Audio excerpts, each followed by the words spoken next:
On va parler assurance sur Savoie News avec en duplex Christophe Ginès, qui est le président de l'AGEA 73 et aussi agent général GAN sur Albertville et Moutier. Alors déjà, Christophe, précisez-nous ce qu'est l'AGEA 73, s'il vous plaît.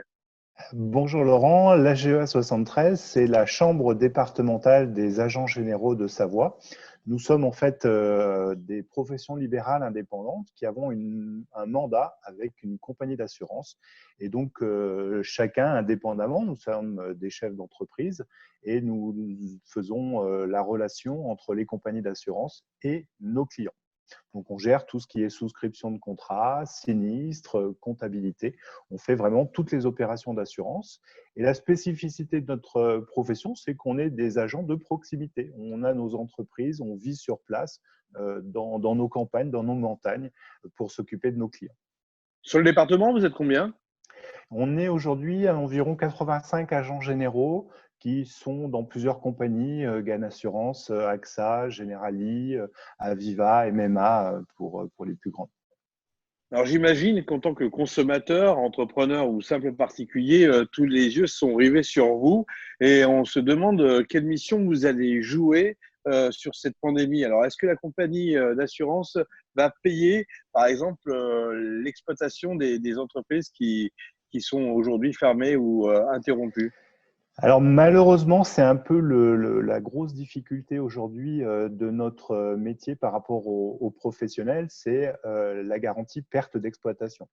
Une perte d'exploitation, c'est quoi? C'est lorsqu'une entreprise subit un sinistre, un incendie, un dégât des eaux, un vol, un bris de machine, et la compagnie, suite à ce sinistre qui va empêcher l'entreprise de fonctionner pendant un certain temps, va indemniser ce qu'on appelle les charges fixes, les salaires, les loyers, etc.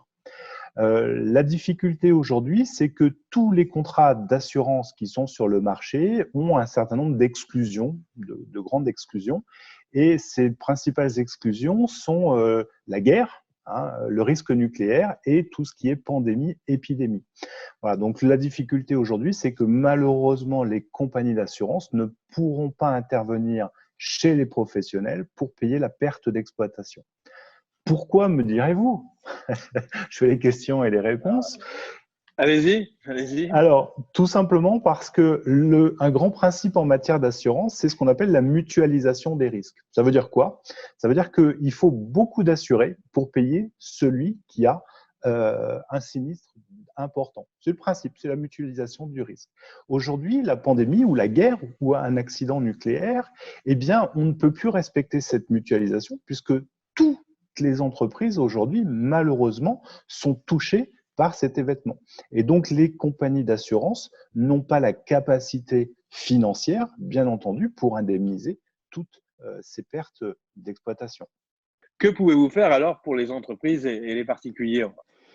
Alors aujourd'hui, nous, les agents généraux, continuent d'accompagner leurs clients parce que, bien entendu, il y a cette épidémie absolument épouvantable et inédite pour tous.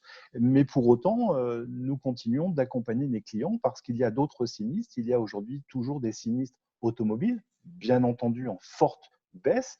Mais par exemple, on a plus de sinistres incendies, tout simplement parce qu'aujourd'hui, les particuliers sont dans leur habitation, ils ne bougent pas de leur habitation, ils cuisinent plus, il y a plus d'activité dans les maisons, donc il y a aussi un peu de sursinistralité sur certains autres risques. Donc on continue, ce matin j'ai encore un client qui m'a appelé parce qu'il était en panne, voilà, donc on continue de faire notre métier, de conseiller.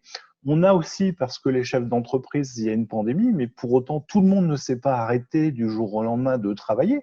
Donc, il y a encore des projets. Et heureusement, en France, il y a encore des entrepreneurs qui ont envie de faire des choses, de bouger, de trouver des solutions pour s'en sortir. Et donc, bien, on est toujours là pour accompagner nos clients. Les agents sont là parce qu'on connaît bien nos clients.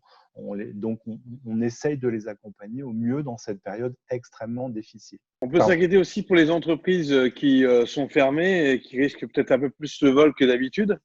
Oui, tout à fait. Donc, alors, l'avantage, encore une fois, on est en Savoie, on a une sinistralité Volt par rapport à moi, par exemple, qui suis originaire de l'Est lyonnais, une fréquence et une importance sur les vols qui est beaucoup moins importante. Mais malheureusement, il y a toujours un certain nombre de personnes qui profitent de ces fermetures pour aller casser des entreprises, voler, piller.